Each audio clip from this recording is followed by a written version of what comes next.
نه ده راغلې؟ نه پوهېږم نارنجي.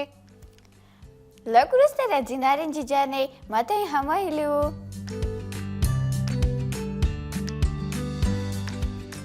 سلام انجینو، څنګه یاست؟ علیکم سلام. شکر ښه یو. ته څنګه یې؟ مننه، زه هم ښه. صبر تاسو څوک یاست؟ څه مو غلط کړی لکه چې دا زموږ صنف دی او دا هم زموږ د ملګري ځای دی. څه وایې نارنجي؟ وایم صنف دې غلط کړی. نارنجي وده نه پېژندله؟ لاله ده زموږ ټولګیواله. لاله ده؟ زموږ خپله لاله ده؟ هو زموږ خپله لاله ده. زه په خپله یم نارنجي، ولې حیرانه شوې؟ ځکه چې لاله عینکې نه درلودې نو ومې نه پېژندې. ولې د عینکې په سترګو کړي دي؟ پوښتنه مه کوه نارنجي. لاله رښتیا وایي ولې د عینکو په سترګو کړي؟ څو ورځې کېدې چې په سترګو مې درد و، کتاب مې سم نه شو لوستلی. په کور کې راته وویل چې ډاکټر ته لاړه شمه. ښه نو بیا ډاکټر درته څه وویل؟ ډاکټر لومړی معاینه وکړه او وروسته یې راته وویل چې د سترګو دوربین لرې لید مې کمزوری شوی. ښه بیا؟ بیا یې زما د سترګو نمبر معلوم کړ او د هغې سره سمه عینکې یې راته جوړې کړې. یعنې د عینکې مرسته ترسره کوي چې هر څه سم ووینې؟ هو ډاکټر خو همداسې ویل. یعنې اوس هر څه سم لیدلی شي؟ هو نارنجي همداسې ده. خیر دی مه خفه کېږه، دا دې ستونزه ده، هر څوک ورسره مخ کېدی شي. رښتیا وایي زما خور هم عینکې په سترګو کوي. بیا خو ښه ده چې د عینکې په لیدلو کې مرسته کوي. عجیبه ده، دا څنګه امکان لري؟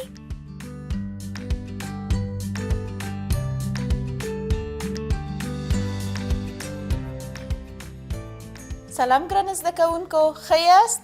علیکم سلام استادې، موږ ښه یو، تاسو څنګه یاست؟ زه ښه یم، شکر چې تاسو هم ښه یاست. د فزیک صنف درنو لیدونکو او ګلالیو زده کوونکو سلامونه مې ومنئ. په فزیک صنف ښوونیزه خپرونه کې درته ښه راغلاست وایمه. انشاءالله چې تر دې دمه مو ورځ په خیر تېره کړې وي او په خپرونه کې زموږ عملتیا وکړئ. ښه نو نجونو، زموږ نننی درس د څه په اړه دی؟ زموږ نننی درس د سترګو د نیمګړتیاوو په اړه دی او په زړه پورې یې دا چې لالې عینکې هم اخیستې دي. ژر درس پیل کړئ چې پوه شو چې د لالې عینکې څنګه لیدل اسانه کوي. لاله عینکې دې اخیستې؟ هو استادې. ولې؟ استادې سترګو مې درد کوو او سم مې نشو پرې لیدلی. استادې وایي د سترګو دوربین مې ضعیف شوی. ښه دې کړي چې ډاکټر ته تللی یې. استادې ولې یې عینکې ورکړې؟ شبنم جانې دا چې ولې یې عینکې ورکړي په ننني درس کې به یې ووایو. زموږ د درس عنوان د سترګو نیمګړتیاوې دي. په دې درس کې به د انسان د سترګې د رنګ په اړه خبرې وکړو. د انسان د سترګې په اړه به په زړه پورې حقایق وپېژنو او د انسان د سترګو پر نیمګړتیاوو به وغږیږو. استادې سترګه په دې وړه ځان صاحب یا په زړه پورې څه لري؟ نارنجي جانې د خدای پاک خلقت دی. ځینې شیان چې زموږ له نظره ډېر واړه دي خو له حکمته ډک او هستي ورته اړتیا لري، لکه همدا سترګه چې ته په اړه وایې. په دې سترګه موږ ټول جهان او شاوخوا ګورو. دا چې سترګه کوم رنګونه او ځانګړنې لري نو په ننني درس کې به یې ولولو. استادې نو اول به یې له رنګه شروع کړو. سمه ده نارنجي جانې، پیل کوو یې. د سترګو رنګینه برخه انابیه ده، یعنې هغه برخه چې زموږ د سترګو رنګ ټاکي انابیه ده. د سترګو د رنګونو څخه قهوه‌ایي رنګ په نړۍ کې تر ټولو زیات خپور شوی او پیدا کیدونکی دی. هو استادې موږ هم ورته متوجه شوي یو، خو دا چې ولې نه پوهېږو. زهره جانې میلانین چې یو قهوه‌ایي رنګه دانه ده نه یوازې د سترګو بلکې د رنګ، ویښتانو او پوستکي رنګ هم ټاکي. که مو په سترګو انابیه کې میلانین ډېر وي نو د سترګو رنګ قهوه‌ایي یا تور وي، او که مو په سترګو انابیه کې میلانین کم وي نو د سترګو رنګ به روښانه وي. استادې انسان د سترګو رنګ له مور او پلار څخه په ارثي ډول نه اخلي؟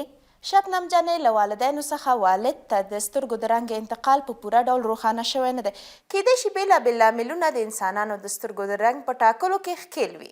استاد یوه بله پوښتنه، زموږ په هېواد کې ولې هغه خلک کم دي چې شنې سترګې لري خو په ځینو هېوادونو کې بیا ډېر دي؟ مینه جانې د سترګو د رنګ خپرېدل له جغرافیایي اړخه بیل دی، یعنې زموږ چاپېریال هم زموږ د سترګو په رنګ اغیز لري. استادې نو د سترګو رنګ تغیر کوي؟ لالې دا څنګه پوښتنه ده؟ معلومه خبره ده چې نه کوي. لاله جانې په ځینو مواردو کې د ماشوم د سترګو رنګ تورېږي. داسې ښکاري چې دا چاره د زیږون او ماشومتوب پر مهال د سترګو په انابیه کې د ډېر میلانین د شتون له امله رامنځته کیږي. هغه ماشومان چې د زیږون پر مهال یې د سترګو رنګ روښانه شنې وي ښایي د وخت په تېرېدو سره د سترګو رنګ یې په بشپړ ډول بدل شي. استادې ولې روښانه کیږي نه چې تورېږي؟ لاله جانې د سترګو تیاره رنګونه پر روښانه رنګونو د غالبېدو تمایل لري. د بیلګې په توګه په هغه والدینو کې چې د یوې سترګې شنې او د بل قهوه‌ایي وي په ډېر احتمال د راتلونکي ماشوم سترګې به قهوه‌ایي وي. څومره په زړه پورې. هو نارنجي جانې، اوس به د انسان د سترګې او د سترګې د رنګ په هکله لا په زړه پورې معلومات ولولو. تاسو سکرین ته وګورئ. تر 15% زیات معلومات چې موږ یې د نړۍ په اړه پیدا کوو له بصري یا لیدونکو معلوماتو څخه تشکیل شوي دي. د انسان سترګه تر 2 میلیونه له زیاتو برخو څخه جوړه شوې چې په ګډه کار کوي. د انسان طبیعي سترګه شاوخوا 10 میلیونه بیل بیل رنګونه لیدلی شي. د یوې ډیجیټلي کامرې په توګه په نظر کې ونیسو د ښکارولو وړتیاوې یې له 580 میګا پکسل سره برابر وي. په نړۍ کې د سترګو ډیر خپور شوی رنګ قهوه‌ایي دی. د ټولې نړۍ شاوخوا 2% خلک شنې سترګې لري. په ټوله نړۍ کې شاوخوا 3% خلک ایرې رنګه سترګې لري. هغه کسان چې آبي سترګې لري له نور سره ډیر حساسیت لري. هو دا د سترګو په هکله په زړه پورې حقایق و چې په ګډه مو ولیدل. ډېر په زړه پورې و. دا خو یې له ډېره په زړه پورې وه چې ویلې 2 میلیونه برخو جوړه شوې. او دا چې 10 میلیونه بېلابېل رنګونه لیدلی شي دا خو بیخي جالبه وه. له دې صفتونو سره خو زه فکر نه کوم چې کومه نیمګړتیا به ولري. نه شبنم جانې، برعکس زموږ سترګې د بدن د نورو غړو پر څېر کله ناکله ستونزې پیدا کوي. سترګې له 5 حسونو څخه د یوه تشکیلوونکي په توګه د چاپیریال سره د اړیکو په ساتلو کې ډېر مهم رول لري. د سترګو د جوړښت سره د بلدتیا په وخت کې د بدن د دې غړو اړوند ناروغي دي چې د دې ناروغۍ درملنه په بېلابېلو لارو ترسره کیږي او د دې ناروغۍ نښې د ناروغۍ په مخنیوي او په درملنه کې مهمه ونډه لري. استادې څنګه کولی شو چې د دې ستونزې زیاتېدو مخه ونیسو؟ له ښه لید څخه د برخمن کېدو لپاره اړینه ده چې زموږ د سترګو شبکیه په سمه توګه کار وکړي. د سترګو ډاکټر ته په ورتلو د شبکیې اړوند د ستونزې له پېښېدو څخه مخکې له نښو پېژندلی شو. څه باید وکړو؟ باید په منظم ډول د سترګو معاینات ترسره کړو. د سترګو منظمه معاینه د سترګو ډاکټر سره مرسته کوي چې ستاسو په سترګو کې د شبکیې او یا مکوله او یا هم نور اړوند جدي ستونزې وڅېړي تر څو پر وخت یې درملنه وشي. که د سترګو ډاکټر ستاسو په سترګو کې د شبکیې جلاوالی او یا په هغوی کې کوم بل جدي مشکل ته متوجه شو ښایي تاسو د جراحۍ لپاره د شبکیې متخصص ته راجع کړي. اوهو، یعنې دومره جدي کیږي؟ ما فکر نه کو چې سترګه به هم مشکل پیدا کوي. هو نارنجي جانې، که د سترګو سمه پالنه ونه کړو ښایي زیاتې ستونزې پیدا کړي. نو څه وکړو چې سترګې مو روغې پاتې شي؟ نارنجي جانې څه دې وویل؟ هیڅ استادې، ومې ویل چې څنګه خپل سترګې خوندي وساتو. استادې زه ووایم چې باید څه وکړو؟ هو ووایه شبنم جانې چې همصنفیانې دې او لیدونکي پوه شي. دوستانو، د سترګو د خوندیتوب لپاره مهمه ده چې خپلې سترګې ډېرې ستړې نه کړو. یعنې څه؟ ته وایې د کور کار په پټو سترګو وکړو؟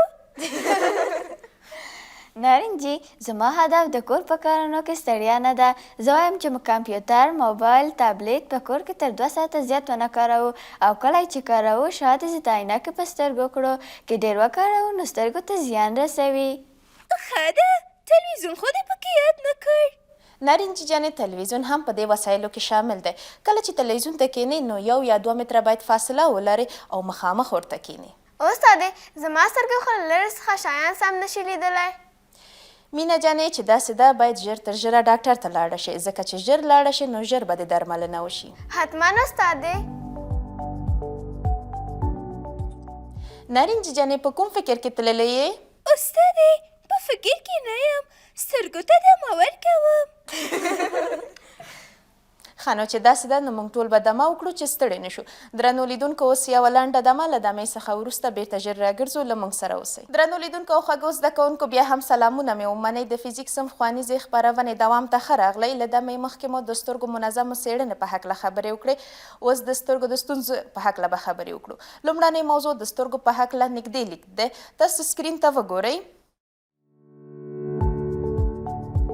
نږدې لیدونکې سترګه هغه سترګه ده چې نږدې شیان په واضحه توګه ګوري خو لرې شیان واضح نشي لیدلی. لکه څنګه چې تاسو په دې انځورونو کې ګورئ هغه سترګې چې نږدې لید ستونزه لري یا مایوپیا لري نو نږدې شیان په واضحه توګه نشي لیدلی ځکه چې د شیانو انځورونه د شبکې مخې ته تشکیلیږي. سربیره پر دې لکه څنګه چې تاسو په دې انځور کې ګورئ په روغو سترګو کې انځور د شبکې پر مخ خو په نږدې لید سترګو کې انځور د شبکې مخې ته تشکیلیږي.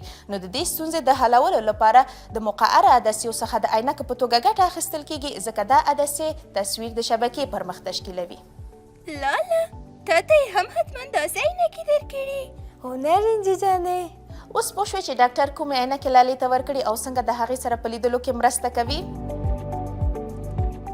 ډېر ښه. بله موضوع لرې لیدونکې سترګې دي. تاسو سکرین ته وګورئ. لرې لیدونکې سترګې هغه سترګې دي چې په لرې واټن کې ښه لیدل کولی شي خو په نږدې واټن کې ښه لیدل نشي کولی. لکه څنګه چې له دې انځورونو څخه ښکاري هغه سترګې چې د لرې لید ستونزه یا هایپرپویا ولري نو نږدې انځورونه ورته خیره او لرې انځورونه ورته واضح ښکاري ځکه چې په لرې لیدونکو سترګو کې تصویر د شبکې شاته تشکیلیږي.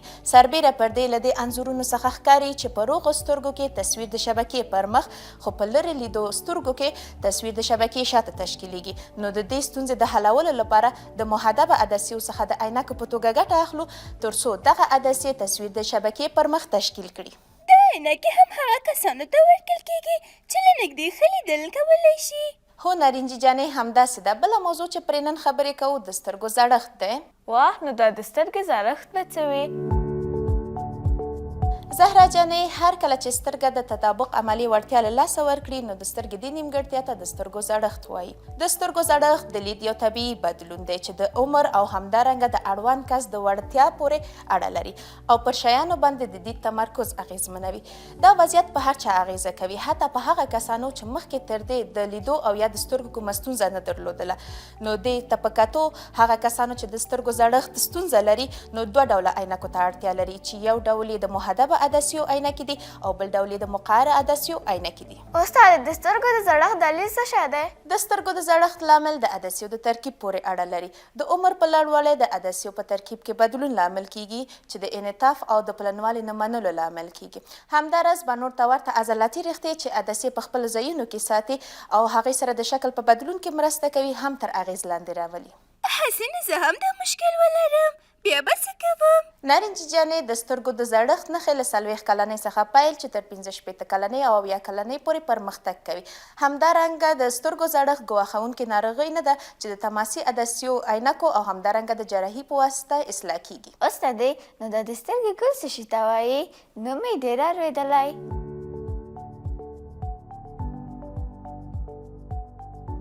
د سترګو قدر کېدل یا په سترګه ګل هغه وخت واقع کیږي چې کله د سترګې عدسیه قدر یا مبهمه شي چې په پایله کې په لید کې توروالی رامنځته کیږي. که څه هم ځینې ماشومان له موره داسې پیدا کیږي چې پر سترګه ګل وي خو ډېر عمر پر سترګه د ګل راتللو اصلي لامل دی. د یو کس د عمر په زیاتېدو سره د عدسیو تشکیلونکي پروټینونه په راټولېدو پیل کوي چې ښایي په یوې یا دواړو سترګو کې دا چاره پیښه شي. بیا سترګه نشي لیدلی؟ په ډېر احتمال په پیل کې په لیدو اغیزه نه کوي خو د وخت په تېرېدلو سره لیدل مبهم کیږي چې تصویرونه بې نوره ناڅرګنده او غیر واضح جوړیږي چې کولی شي د یو کس د لیدو وړتیا په کمه رڼا کې اغیزمنه کړي. که یې درملنه ونه شي نو د سترګې ګل د لیدو د کمیدو لامل کیږي. وای استادې بې هوښي را باندې راغله. دا سترګه په دې کمزان دومره ناروغي کیږي؟ هو همداسې د نارنجي جانې یوه دوه خبرې نور هم پاتې چې باید وی کړو. دوام ورکړه استادې درته غوږ یم. بله خبره استګماتیزم ده. استګماتیزم د لیدلو یو خپرېدونکې ناروغۍ ده. دا ناروغۍ د قرنې د شکل په خطا کې رامنځته کیږي. استګماتیزم د لرې او نږدې دید د ستونزو پر سر خلک د عینکو څخه په ګټه اخیستنې مجبوروي. د دې ستونزې لامل په بشپړ ډول معلوم نه دی. ځینې کسان په مورزاده ډول په استګماتیزم اخته وي خو ځینې کسان بیا په اکتسابي ډول ورسره مخ کیږي. دا ستونزه ولې رامنځته کیږي؟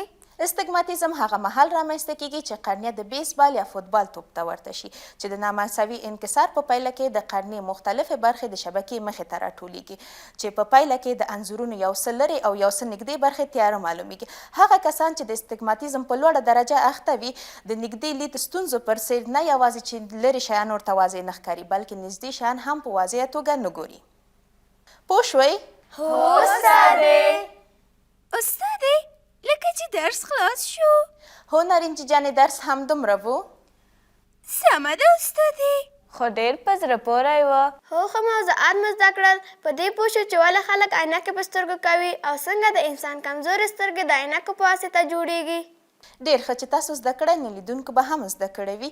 هغه راپور به اوس وګورو چې مرسل جانې په دې اړوند چمتو کړی دی. سمه ده؟ هو استادې.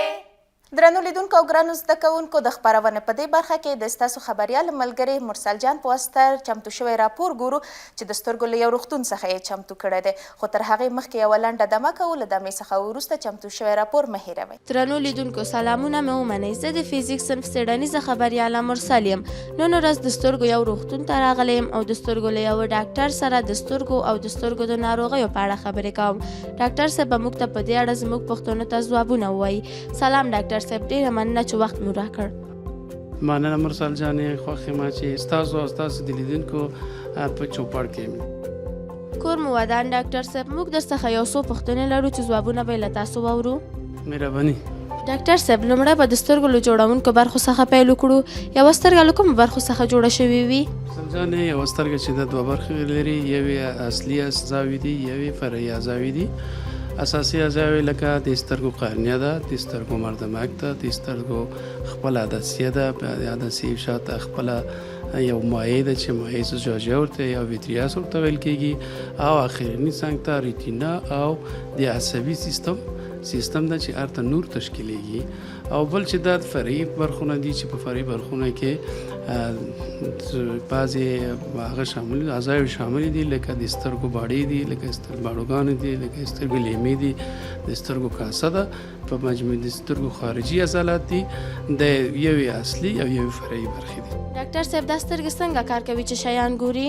مرسل جانې کله چې د خپله نور خپله قرنې نه راتېرېږي، د سترګو یو قسمت ده چې ورته مردمک ویل کېږي، او دا مردمک نه راتېرېږي. مخکې ما وویلې چې د ریټینا په بخش کې دلته تصویر په معکوس ډول تشکیلیږي. کله چې دا تصویر دلته تشکیل شو د عصبي سیالو په واسطه دا دماغ ته ځي او د دماغ کې دا خپله تصویر تشکیلیږي. ډاکټر صاحب ځینې کسان لري او ځینې کسان نږدې شیان په سمه توګه نشي لیدلی. دې ناروغۍ ته څه وایي؟ مرسل جانې ښه پوښتنه مو وکړه. دې ته عصبي سیستم یا د سیستم د هغې کې استګماتیزم یا د سترګو نمره ویل کېږي. کله چې د سترګو د قرنې انحنا ډیره شي دته نزدیکبیني دوربیني ویل کېږي. یعنې کله چې انحنا ډیره شي یو سړی نشي لیدلی چې لرې تصویر ښه تشخیص کړي، چې دې لپاره معمولا مقهر عینکو ته د ضرورت لري، ځکه چې دا تصویر چې تشکیلیږي مخکې مو ویلې د عدسیې په خپله مرکز کې تشکیلیږي. که چېرته دا تصویر د عدسیې مخې ته تشکیل شو دته ویل کېږي چې مایوپیا یا نزدیکبین خرابي، او که چېرته د قرنې محدبیت کم شو دا تصویر د خپل ریتینا په مخه کې تشکیلیږي، شاته تشکیلیږي، چې دې ته بیا موږ کولی شو چې دوربیني خراب کړو. دې ته بیا موږ کولی شو چې محدب عینکې توصیه کړو. ډاکټر صاحب زیاته مننه. په سترګو کې رامنځته کېدونکې ستونزې کومې دي؟ کیدای شي موږ ته یې ووایئ. مننه مرسل جانه، ډېر ښه پوښتنه مو وکړه. د سترګو ډېر مشکلات لري، خو عام ډول د سترګو ضعیفي ده، د سترګو دوه بیني یا ډیپلوپیا ورته ویل کېږي، د سترګو خپله د شپې لخوا کمزوري ده، د سترګو سوزش ده، د سترګو خارش ده، د سترګو ډسچارج یا چغلې دغه خبرې دي، یا د سترګو د فشار لوړېدل دي. دغه ټول په مجموع ډول دغه مشکلات دي چې یو سترګه کې پیدا کېږي. ډاکټر صاحب څنګه کولی شو د لرې لید، نږدې لید یا هغه ستونزو مخنیوی وکړو چې په سترګو کې رامنځته کېږي؟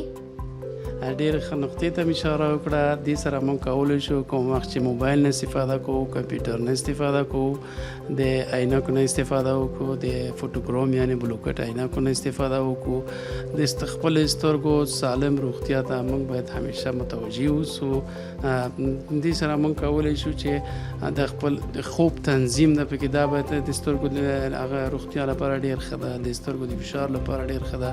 دغه ټول نکات دي چې باید یو ناروغ خپل د سترګو د روغتیا لپاره خپل په ژوند کې ځان ته یو تقسیم اوقات وګرځي، یعنې کولی شي چې دغه نکات مراعات کړي چې یو شی او سالم سترګه ولري په آینده کې. ډاکټر صاحب ولې د سترګو معاینه په منظم ډول اړینه ده؟ مرسل جانې د دې معاینې په واسطه موږ کولی شو چې د احتمالي امراضو او ناروغیو تشخیص وکړو، ځکه چې بعضې ناروغۍ دي چې انسان سره یا د ماشومانو سره د پیدایښت نه پیدا کیږي او هغه که چېرته موږ ډاکټر ته مراجعه ونه کړو کیدای شي چې دا د همدغه مریض سره تر آخره عمره پورې اوسي او دا د دې د عمري معیوبیت سبب وګرځي. ځکه دا ډېره ښه پوښتنه مو ته وکړه. دا اړین ده چې هر فامیل ته، هر والدین ته باید موږ وویل چې هر 6 میاشتې وروسته خپل ماشوم د سترګو متخصص ته یو ځل ویسي تر څو دغه احتمالي امراضو نه مخنیوی وشي. ډیره مننه ډاکټر صاحب چې موږ ته مو وخت راکړ او زموږ پوښتنو ته مو ګټور ځوابونه وویل. تاسو نه بیا نړۍ مننه چې ډېر ښه موضوع ته پاملرنه وکړه، متوجه شلې. هیله مند چې ټول ماشومان، ټول خلک د ښه روغتیا او سالم صحت خاوند اوسي. درنو لیدونکو، دا زموږ راپور چې تاسو ته مو وړاندې کړو، انشاءالله هغه معلومات چې ډاکټر صاحب تاسو ته وړاندې کړي مفیده به درته واقع شوي وي. ګرانو لیدونکو او زده کوونکو، په دې هیله چې چمتو شوی راپور مو د خوښې وړ ګرځېدلی وي او تاسو ته یې ګټور موضوعات درکړي وي. د خپرونې په دې برخه کې د ننني درس په هکله پوښتنې کوو او تاسو یې درسره یادښت کړئ. چمتو یاست؟ هو چمتو یو. نو د درس په هکله پوښتنې به پر سکرین وګورو. د انسانانو د سترګو، ویښتانو او پوستکي رنګ څنګه ټاکل کیږي؟ مینه جانې ته ځواب ورکړه. انا بیا د سترګو رنګینه برخه ده او ملانین یو قهوهي رنګه دانه ده چې د سترګو، ویښتانو، پوستکي رنګ ټاکي. آفرین مینه جانې. بله پوښتنه. د سترګو په اړه څو حقیقتونه بیان کړئ.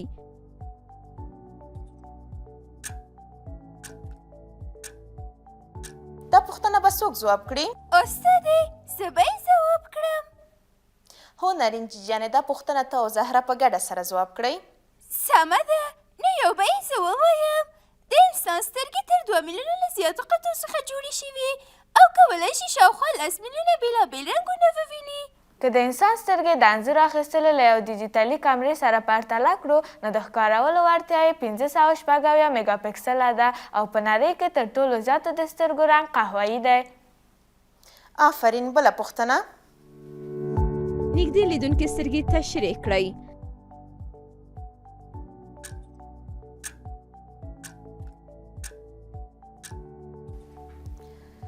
شبنم جانې ته ځواب ورکړه.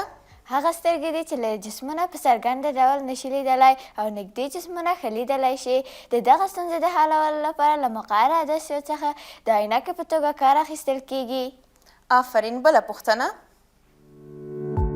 لرې لیدونکي سترګې تشریح کړئ.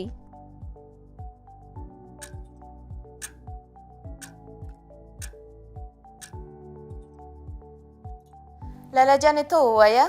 لرې لیدونکي سترګې هغه دي چې په نږدې واټن کې شته جسمونه سم نشي لیدلی خو لرې لیدلی شي. د دې ستونزې حل لپاره له محدبو عدسیو څخه د عینکو په توګه ګټه اخیستل کیږي. آفرین. د ټولو ځوابونه سم و. ګلالۍ زده کوونکو تاسو هم هڅه وکړئ چې د دې پوښتنو ځوابونه له ځان سره یادښت کړئ. د خپرونې په دې برخه کې د درس مهم ټکي پر سکرین ګورو. د درس پایلې. انیبیا د سترګو رنګه برخه ده او د ملانین یوه قهوه‌ایي رنګه دانه ده چې د سترګو، ویښتانو او پوستکي رنګ ټاکي. د انسان سترګې تر 2 میلیونو له زیاتو قطعو څخه جوړې شوي او کولی شي شاوخوا 10 میلیونه بېلابېل رنګونه وویني. نږدې لیدونکي سترګې هغه سترګې دي چې لرې جسمونه په څرګند ډول نشي لیدلی خو نږدې جسمونه لیدلی شي. د دې نیمګړتیا د سمون لپاره له مقررو عدسیو څخه د عینکو په توګه کار اخیستل کیږي. لرې لیدونکي سترګې هغه سترګې دي چې په نږدې واټن کې شته جسمونه سم نشي لیدلی، خو لرې جسمونه لیدلی شي. د دې ستونزې د حل لپاره له محدبو عدسیو څخه د عینکو په توګه ګټه اخیستل کیږي. هر کله چې سترګې د تطابق عملیې وړتیا له لاسه ورکړي، دې نیمګړتیا ته د سترګو زړښت وایي. درنو لیدونکو او خوږو زده کوونکو، دا وه زموږ نننۍ خپرونه چې تاسو ته مو وړاندې کړه. تر بیا چې د فزیک صنف په وروستۍ خپرونه کې ستاسو چوپړ ته راځم، پاک الله مو مل شه. الله مو مل شه.